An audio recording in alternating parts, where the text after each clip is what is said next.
చంద్రబాబు నాయుడు కూటమి ప్రభుత్వం అధికారంలోకి వచ్చిన తర్వాత మొత్తంగా అటు అమరావతిని రాజధానిగా చేస్తానన్నారు. దాంతోపాటు పోలవరాన్ని కూడా 2027 నాటికి పూర్తి చేస్తాము అని చెప్పి ఎలక్షన్స్కి ముందు తన ప్రచారంలో కూడా చెప్పుకుంటూ వచ్చారు.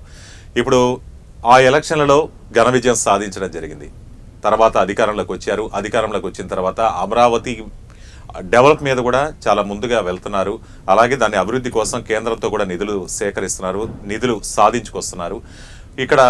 అక్కడ అభివృద్ధి పనులు కూడా జరుగుతున్నాయి. ఇప్పుడు నెక్స్ట్ పోలవరానికి సంబంధించి కూడా చాలా వరకు కేంద్రం నుంచి నిధులు సాధించుకోవటం, అలాగే దానికి సంబంధించిన పనులు వేగవంతం చేస్తున్నారు. ఈ క్రమంలోనే నిన్న పోలవరం ప్రాజెక్టు సందర్శన చేయడం జరిగింది చంద్రబాబు నాయుడు. 2027 డిసెంబర్ నాటికి పోలవరాన్ని పూర్తి చేస్తామని, అలాగే 2026 అక్టోబర్ నాటికి నీటి నిల్వ సామర్థ్యం దశల వారీగా పెంచి పూర్తి చేస్తామని చెప్పారు.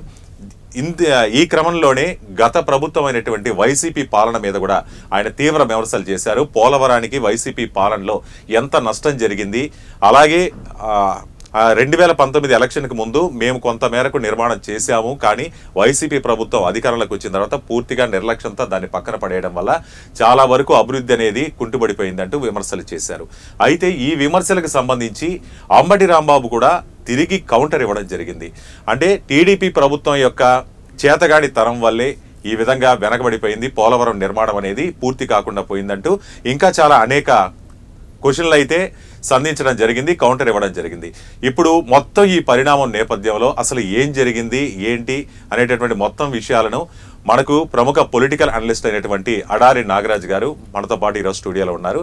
వారిని అడిగి మనం మరింత సమాచారం తెలుసుకుందాం. నమస్కారం నాగరాజ్ గారు.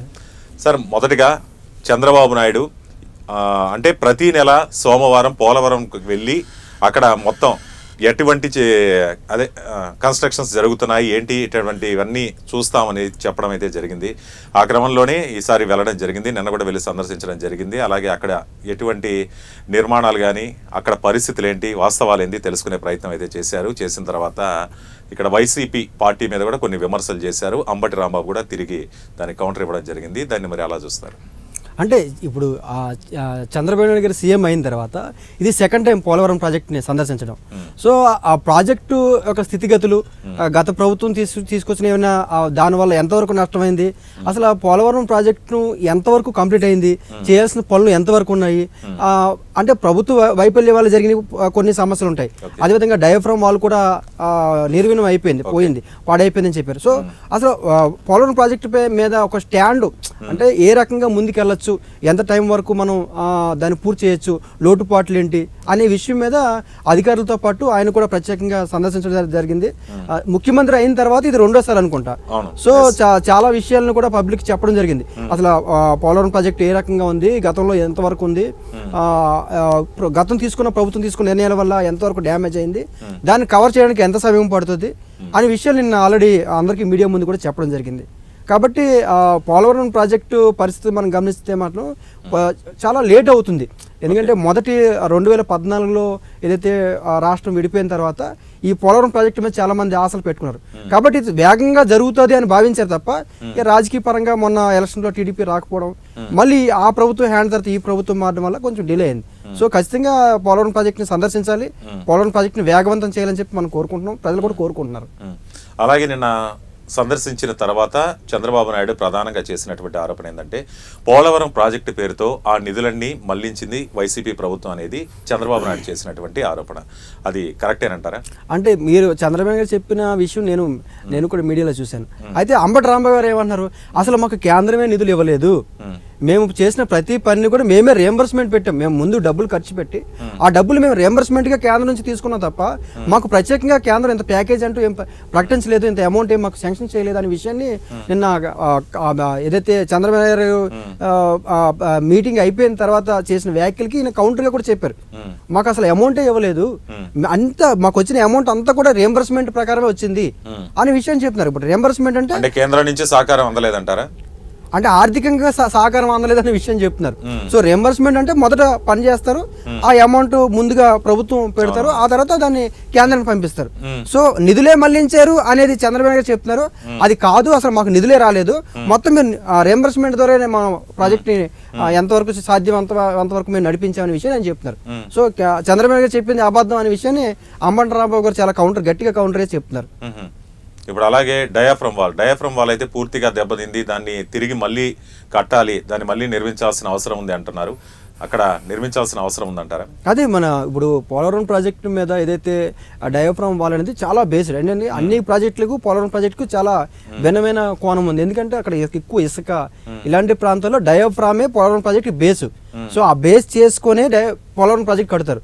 సో ఫస్ట్ నుంచి కూడా డయాఫ్రామ్ వాల్ మీదే ప్రభుత్వం కానీ లేకపోతే ఇంజనీర్ అధికారులు కానీ మొట్టమొదటి దాన్ని ఎక్కువ మీద ఫోకస్ పెట్టింది డయాఫ్రామ్ వాల్. ఆ డయాఫ్రామ్ వాల్ పోయిందని, డ్యామేజ్ అయిందని, సో దాన్ని మళ్ళీ మార్చాలని, మార్చిన తర్వాత మిగతా పనులు పూర్తి చేయాలని చెప్పి నిన్న చంద్రబాబు గారు చెప్తున్నారు. అధికారులు కూడా సమీక్షించి అదే విషయం చెప్పారు. సో డయాఫ్రామ్ వాల్ మళ్ళీ మార్చాలి, మార్చిన తర్వాత సుమారుగా ఇంకా 2025 వరకు ఆ డయాఫ్రామ్ వాల్ మార్చడానికి అవుతుందని చెప్తున్నారు. డయాఫ్రామ్ వాల్ మార్చడానికి అమౌంట్ అవుతుంది, ఖర్చు కూడా సుమారుగా ఇంకా 1300 కోట్లు ఎంతవరకు ఖర్చు అవుతుందని చెప్తున్నారు ఓన్లీ డయాఫ్రామ్ వాల్కి. సో ఆ డయాఫ్రామ్ వాల్ మార్చాలి, మళ్ళీ 2025 వరకు టైం పడుతుంది. సో ఖచ్చితంగా డయాఫ్రామ్ వాల్ మార్చాలనే విషయం కన్ఫర్మ్ చేశారు. సో మళ్ళీ పోలవరం ప్రాజెక్ట్ ఒక అడుగు వెనక్కి వేసిందని అనుకోవచ్చు ఆ విషయం గమనించిన తర్వాత. ఇప్పుడు టీడీపీ ప్రభుత్వం వచ్చేసి మేము దాన్ని కొంతవరకు డెవలప్ చేశాము, ఆ ప్రభుత్వానికి అందించాము, కానీ వైసీపీ ప్రభుత్వం అధికారంలోకి వచ్చిన తర్వాత దాన్ని పూర్తిగా నిర్లక్ష్యం చేసింది. అలాగే చంద్రబాబు నాయుడు ఈ పోలవరం ప్రాజెక్టు అనే దాన్ని పూర్తిగా అంధకారంగా మార్చేశారు, మొత్తం ప్రాజెక్టుని అంతా సర్వనాశనం చేశారు. ఇప్పుడు మళ్ళీ మేము మొదటి నుంచి ఖర్చు పెట్టుకోవాల్సిన అవసరం ఉంది అంటే అప్పుడు కొంతమంది కాంట్రాక్ట్లు ఇచ్చుంటారు, అంటే అప్పుడున్నటువంటి కాంట్రాక్ట్ వాల్యూస్ వేరుగా ఉంటాయి. ఇప్పుడు మళ్ళీ వీళ్ళు తీసుకున్న తర్వాత కొత్త కాంట్రాక్టులను పిలవాలి, ఇవన్నీ చేయాలి. ఈ విధంగా కూడా మా మీద అధికమైన ఖర్చు వేస్తున్నారు, దీనివల్ల ప్రభుత్వానికి కొంతవరకు నష్టం చేకూర్చారు వీళ్ళ అలసత్వం వల్ల అనేది చంద్రబాబు నాయుడు ఆరోపణ. అదే ఇప్పుడు ఆ కాంట్రాక్టులు మార్చారు అనే ఏదైతే టాపిక్ ఉందో, అంటే వాళ్ళకి కావాల్సిన ఏవైతే వాళ్ళకి అనుకూలంగా లేరో కాబట్టి కాంట్రాక్టులు మార్చారని చెప్తున్నారు. అంబటి రాంబాబు గారు ఏం చెప్తున్నారు, మేము కరోనా టైంలో అంత క్రిటికల్ పొజిషన్ లో కూడా మాకు వర్కర్స్ లేరు, ఎంప్లాయీస్ లేరు, దానికి సంబంధించిన వర్క్ చేసే వాళ్ళు లేకపోతే కూడా మేము ఎన్నో ఇబ్బందులు పడి ఇతర రాష్ట్రాల నుంచి ఎంప్లాయీస్ ని తీసుకొచ్చి, వర్కర్స్ ని తీసుకొచ్చి మేము ప్రాజెక్ట్ ను పూర్తి చేసేందుకు మేము అన్ని ప్రయత్నాలు చేసాము, మేము ఎక్కడ కూడా నిర్లక్ష్యం చేయలేదు, మేము ఎక్కడ కూడా దాన్ని నిర్వినియోగం చేసే ప్రయత్నాలు మేము చేయలేదు అనే విషయాన్ని ఆయన చాలా బలంగా చెప్తున్నారు. సో మాకున్న పరిస్థితులు అప్పుడు కేంద్రం సహకరించినా సహకరించకపోయినా రియంబర్స్మెంట్ ద్వారా మేము ఖర్చులు పెట్టి కరోనా టైంలో కూడా అంత క్రిటికల్ పొజిషన్లో కూడా మేము పోలవరం ప్రాజెక్టును పూర్తి చేసేందుకు మేము అన్ని ప్రయత్నాలు చేశామనే విషయాన్ని చాలా బలంగా గట్టిగా చెప్తున్నారు అంబటి రాంబాబు గారు. కాబట్టి ఆ కాంట్రాక్టులు మార్చారు అనేది తప్పు, మేము ఎంత శ్రమ పడ్డాం అనేది చెప్పట్లేదు అనే విషయాన్ని ఆయన అంబటి రాంబాబు గారు చాలా బాగా తెలివి ఎక్స్ప్లెయిన్ చేస్తున్నారు. ఇప్పుడు మొత్తంగా చూసుకున్నట్లయితే పోలవరం ప్రాజెక్టు నిర్మాణానికి మనకు సెంట్రల్ నుంచి శాంక్షన్ అయినటువంటి మొత్తం ఎంత? అంటే శాంక్షన్ అమౌంట్ అనేది మొత్తం పోలవరం ప్రాజెక్టుకి 12,500 కోట్ల వరకు శాంక్షన్ అయింది, కానీ రిలీజ్ అమౌంట్ ఏమో 2,300 కోట్లు. సో అందరూ ఏమనుకుంటున్నారంటే 12,500 కోట్లు శాంక్షన్ అయిపోయింది, ఇంకా పోలవరం ప్రాజెక్ట్ వచ్చేసింది అనుకుంటున్నారు, పోలవరం ప్రాజెక్ట్ ఇంకా పూర్తి కాలేదు అంటున్నారు. నేను ఆ విషయాన్ని చంద్రబాబు నాయుడు గారు ఎక్స్ప్లెయిన్ చేశారు. మనకి శాంక్షన్ అయిన అమౌంట్ ఏమో అంత ఉంది, మనకి రిలీజ్ అయిన అమౌంట్ ఇంకా ఉంది, ఇంతే ఉంది, కాబట్టి ఇంకా మనకి రావాల్సినవి చాలా అమౌంట్ ఉన్నాయి కేంద్రం నుంచి రావాల్సినవి. కాబట్టి ఇక్కడ చూస్తేనేమో ప్రాజెక్టు పరిస్థితి చూస్తే పొరపాట్లు జరిగినవి, ఇప్పుడు గత ప్రభుత్వం వల్ల జరిగిందా లేకపోతే ఇంజనీర్ల వల్ల జరిగిందని పక్కన పెడితే ఇది ఒక సమస్యగా మారింది. కాబట్టి దాన్ని మళ్ళీ రీప్లేస్ చేయాలి, కొన్ని డయాఫ్రామ్ రీప్లేస్ చేయాలి, దీనికంతా ఖర్చు అవుతుందనే విషయం కూడా ఎక్స్ప్లెయిన్ చేస్తున్నారు. సో రిలీజ్ అయిన అమౌంట్ని అందరూ ఆలోచిస్తున్నారు తప్ప శాంక్షన్ అమౌంట్ని ఆలోచించట్లేదు అనే విషయాన్ని చంద్రబాబు గారు నిన్న మీడియా ముఖంగా ఎక్స్ప్లెయిన్ చేయడం జరిగింది. సెంట్రల్ అనేది విడతల వారీగా రిలీజ్ చేస్తుంది అంటారు, అంటే ఒక్కసారిగా రిలీజ్ చేయదు, అంటే 12,150 కోట్ల సంథింగ్ ఎంత ఉంది అంతగా రిలీజ్ చేయలేదు. ఇప్పుడు ప్రస్తుతానికి మొదటి విడతగా 2,300 కోట్లే రిలీజ్ అయింది, అంతే కదా? అవును. అయితే నేను ఏమంటున్నానంటే ఇప్పుడు వర్క్స్ ఆల్రెడీ 50% పైగా జరిగాయని చెప్తున్నారు. సో అమౌంట్ అంత ఆ స్థాయికి ఎందుకు ఇవ్వలేదు కేంద్రం? కేంద్ర సహకారం ఇక్కడ తక్కువ ఉందనే విషయం మనకు అర్థమవుతుంది. ఎందుకంటే కేంద్ర ప్రభుత్వం నుంచి సాయం ఈ మనకి ఏదైతే శాంక్షన్ అమౌంట్కి అదేవిధంగా రిలీజ్ అమౌంట్కి మనం ట్రాలీ చేస్తే లెక్కేస్తే ఒకసారి గమనించినట్లయితే మాత్రం ఖచ్చితంగా ఆ అమౌంట్ చాలా తక్కువ ఉంది. కాబట్టి ఇలాంటి ప్రాజెక్టులకి మినిమం 60-70% అమౌంట్ ఆల్రెడీ శాంక్షన్ చేయాలి, రిలీజ్ చేయాలి. సో ఆ లెక్క చూసుకున్నట్లయితే కేంద్రం సహకరించిన విషయం వాస్తవమే, కానీ ఈ పోలవరం ప్రాజెక్టు సరిపోయేంతగా రిలీజ్ చేయలేదు, అమౌంట్ రిలీజ్ చేయలేదు. అది ఖచ్చితంగా కేంద్ర ప్రభుత్వం ఇంకొంచెం దాన్ని ఆ రాష్ట్ర ప్రభుత్వం ఏదైతే పోలవరం ప్రాజెక్టు జాతీయ హోదా కలిగిన ప్రాజెక్టు కాబట్టి ఖచ్చితంగా కేంద్ర ప్రభుత్వం దీని మీద బాగా దృష్టి పెట్టి ఆలోచించి ఏదైనా పొరపాట్లు జరుగుంటే ప్రభుత్వాల వల్ల దాన్ని ఆలోచించి ఖచ్చితంగా మిగతా రిలీజ్ చేయాల్సిన అమౌంట్ తొందరగా రిలీజ్ చేయాల్సిన అవసరం ఉంటుంది. అందులో ఇప్పుడు సెంట్రల్ నుంచి బీజేపీతో కూటమికి మంచి సత్సంబంధాలు బాగానే ఉన్నాయి కాబట్టి కొంచెం బీజేపీ చొరవ తీసుకుని రిలీజ్ చేస్తే ఈ నిర్మాణం కూడా ఇంకొంచెం ముందుగా కూడా పూర్తయ్యే అవకాశం ఉంటుంది. ఎందుకంటే డిలే అవడం వల్ల ఏమవుతుందంటే మళ్ళీ ఖర్చు పెరుగుతుంది. అవును, ఎప్పుడైతే డిలే అవుతుంటుందో ఏ ప్రభుత్వాల వల్ల జరిగిందా, ఎవరి వల్ల జరిగిందా, లేకపోతే ప్రకృతి వైపరీత్యం వల్ల జరిగిందా అనేది పక్కన పెడితే ఒక ప్రాజెక్ట్ అనేది డిలే అవడం వల్ల ఖర్చు మళ్ళీ పెరుగుతుంటది. సో ఇప్పుడు డయాఫ్రామ్ వాల్ ఉంది, మళ్ళీ రీప్లేస్ చేయాలి, దానికి కొంత సమయం కావాలి, మరి ప్లస్ మళ్ళీ డబ్బులు కూడా కావాలి, అమౌంట్ కావాలి. ఈ రెండు డిలే అవడం వల్ల చాలా నష్టం కలిగే అవకాశం ఉంటుంది. కాబట్టి ఇలాంటి టైంలో కేంద్ర ప్రభుత్వం, ఎందుకంటే రాష్ట్ర ప్రభుత్వం తోటి ఆల్రెడీ కేంద్రంతో పొత్తులో ఉన్నారు కాబట్టి ఖచ్చితంగా కేంద్రం సానుకూలంగా స్పందిస్తుందని నేను అనుకుంటున్నాను. మొత్తంగా 2014 నుంచి 2019 వరకు కూటమి ప్రభుత్వం కాదు టీడీపీ అధికారంలో ఉన్నింది. కానీ అధికారంలో ఉంది, కేంద్రం నుంచి కూడా ఎటువంటి నిధులు సాధించలేకపోయింది. కనీసం 50% పనులు కూడా పోలవరానికి సంబంధించి పూర్తి చేయలేకపోయింది అంటున్నారు. అసలు నిజంగా అప్పుడు టీడీపీ ప్రభుత్వం అధికారంలో ఉన్నప్పుడు ఎంతవరకు పనులు జరిగాయి అంటారు? అంటే చంద్రబాబు నాయుడు గారు నేను చెప్పిన విషయం ఏంటంటే 72% మేము పూర్తి చేసామని చెప్పారు ఇప్పుడు గతంలో. సో వీళ్ళు చేసిన కొన్ని పొరపాట్ల వల్ల మిగతా మళ్ళీ నష్టం అయిందని చెప్తున్నారు. దీనికి అంబటి రాంబాబు గారు ఏం చెప్తున్నారు, 2014 నుంచి 2019 వరకు 50% కూడా చేయలేదు అని చెప్తున్నారు. సో జస్ట్ చెప్తున్నారు అంతే. సో అది ఫిగర్ కరెక్టా కాదని మనం ఖచ్చితంగా మనం అంచనా వేయలేము. ఎందుకంటే నేనైతే అనుకుంటాను ఏంటంటే 50% ఎక్కువ జరిగింది నేను అనుకుంటాను. ఎందుకంటే ఎప్పుడైనా గ్రౌండ్ లెవెల్ స్టార్టింగ్ నుంచి లిఫ్ట్ చేసేటప్పుడు టైం పడుతుంది. సో మనం ఒక 50% 60% తీసుకొచ్చినప్పుడు మిగతాది కొంచెం వేగంగా చేయొచ్చు. కానీ స్టార్టింగ్ స్టేజ్ నుంచి ఒక 50% తీసుకురావడం అనేది కొంచెం ఇబ్బందిగా ఉంటుంది. కాబట్టి కొంచెం ఒక ఆ పర్సంటేజ్ అనేది 50% 60% తర్వాత సంగతి. మన ప్రభుత్వం వచ్చినప్పుడు మనం ఏం చేసాము, ఏదైనా లోటుపాట్లు చేసామా, చేస్తే మేము లోటుపాట్లు చేసాము, ఇప్పుడు దీన్ని మీరు సమీక్షించండి, దీన్ని కొనసాగించండి అనే విషయం చెప్పాలి.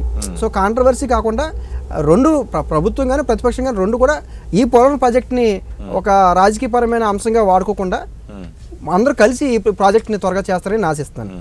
చంద్రబాబు నాయుడు చెప్తున్నది ఏంటంటే పోలవరం ప్రాజెక్టు పూర్తి చేయాలంటే చాలా అడ్డంకులు ఉన్నాయి అనేది చంద్రబాబు నాయుడు చెప్తున్నది.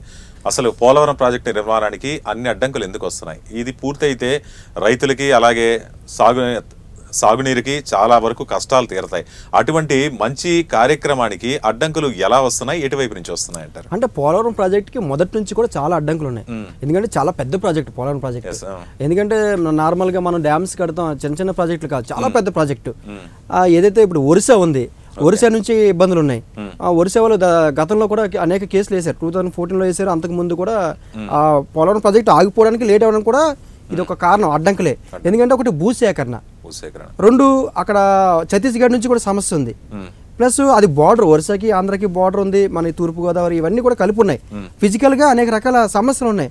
సో గతంలో కూడా దాని మీద సుప్రీంకోర్టులో కూడా కేసు ఉంది. ఇప్పుడు చంద్రబాబు గారు చెప్తే సుప్రీంకోర్టులో ఒక రిట్ పిటిషన్ ఉంది, ఇంకా దాన్ని కూడా మేము సమీక్షించాలి, దాని మీద కూడా మేము వెళ్ళాలి, దాన్ని ఏంటి కౌంటర్ మేము చేయాల్సిన అవసరం ఉంటుందని చెప్తున్నారు. ఇంకా 16,000 ఎకరాల భూమిని మళ్ళీ సేకరించాలనే విషయం కూడా చెప్తున్నారు. సో ఛత్తీస్గఢ్ నుంచి సమస్య ఉందన్నారు, ఒరిస్సా నుంచి సమస్య ఉందన్నారు, ప్లస్ అందులో ఈ డయాఫ్రామ్ సమస్య. సో పెద్ద ప్రాజెక్టు, భారీ ఎత్తున ప్రాజెక్ట్ కాబట్టి డిలే చేయడం వల్ల కూడా ఎక్కువ సమస్యలు వచ్చే అవకాశం ఉంటుంది.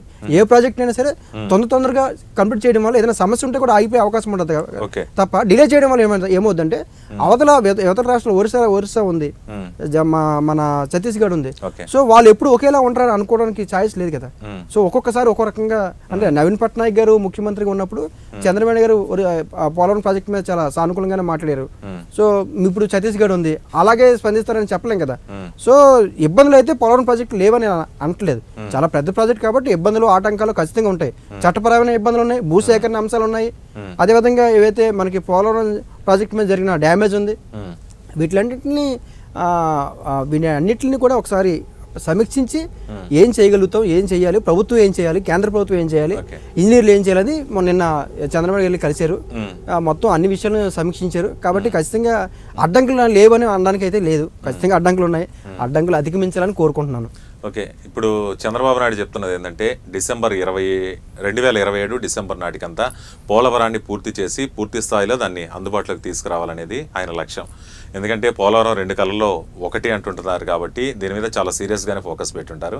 అలాగే 2026 అక్టోబర్ నాటికైతే నీటినైతే నిల్వ సామర్థ్యాన్ని పెంచుకుంటూ పోయి పూర్తి స్థాయిలో అందుబాటులోకి తీసుకురావాలి అనేటటువంటిది ఆయన ఇది. అసలు ఇప్పుడున్నటువంటి రాజకీయ పరిణామాలు కానీ, బీజేపీతో ఉన్న సత్సంబంధాలు కానీ, వీటన్నిటిని దృష్టిలో పెట్టుకుంటే నిధులు సమీకరించుకోగలరా? దీన్ని అనుకున్న టైంకి సాధించగలరంటారా? అంటే నిధులు సమీకరణ అయితే జరగచ్చు, కానీ అక్కడ ఉన్న పనులు ఏదైతే పాతవి డయాఫ్రమ్ వాల్ కావచ్చు, అది నిర్మించిన తర్వాత వచ్చే సమస్యలు కూడా ఉండొచ్చు. ఇప్పుడు ఏదో ఇలా తీసి వేరేది ఒకటి రిమూవ్ చేసి మళ్ళీ వెంటనే రీప్లేస్ చేసేది కాదు, పేస్ట్ చేసేది కాదు. సో ఖచ్చితంగా నేను ఏమంటానంటే అది జరిగిన తర్వాత వరకు మనం అంచనా వేయలేము. అంటే చంద్రబాబు గారు టార్గెట్ పెట్టుకున్నారు, 2027 కల్లా కంప్లీట్ చేయాలని ఒక టార్గెట్ పెట్టుకున్నారు. ఆ టార్గెట్ కి కేంద్ర ప్రభుత్వం సహకరించాలి, వాతావరణం సహకరించాలి, ప్రకృతి సహకరించాలి. అదేవిధంగా ఎవరైతే ఈ ఇంజనీర్స్ ఉన్నారో వీళ్ళందరూ సహకరించాల్సిన అవసరం ఉంటుంది. సో ఖచ్చితంగా ఆయన చంద్రబాబు నాయుడు వేసుకున్న టార్గెట్ ని రీచ్ అవుతారు అవ్వలేరా అంటే ఆల్రెడీ ప్రాజెక్ట్ అనేది ఒక స్టేజ్ దాటిపోయింది కాబట్టి అవి అవకాశాలు కూడా లేకపోలేదు. ఎందుకంటే మనం రెండో ప్రభుత్వం కదా, 2014 అయిపోయింది, తర్వాత 19 అయిపోయింది, ఇప్పుడు మూడో ప్రభుత్వం వచ్చింది, పోలవరం ప్రాజెక్ట్ టేకప్ మూడో ప్రభుత్వం. సో అయ్యే ఛాన్సులు లేవని మనం అనలేము. కేంద్ర ప్రభుత్వం ఎక్కువగా సహకరించాల్సిన అవసరం ఉంటుంది. సహకరించినట్లయితే మాత్రం ఖచ్చితంగా అనుకున్న టార్గెట్ కి రీచ్ అయ్యే అవకాశాలు ఉన్నాయి. ఓకే, మొత్తంగా పోలవరం ప్రాజెక్టు నిర్మాణానికి సంబంధించి చంద్రబాబు నాయుడు గారికి మనసులో ఉన్నది అసలు ఏం చెప్పాలనుకుంటున్నారు ఆయన, దాని గురించి మీకు?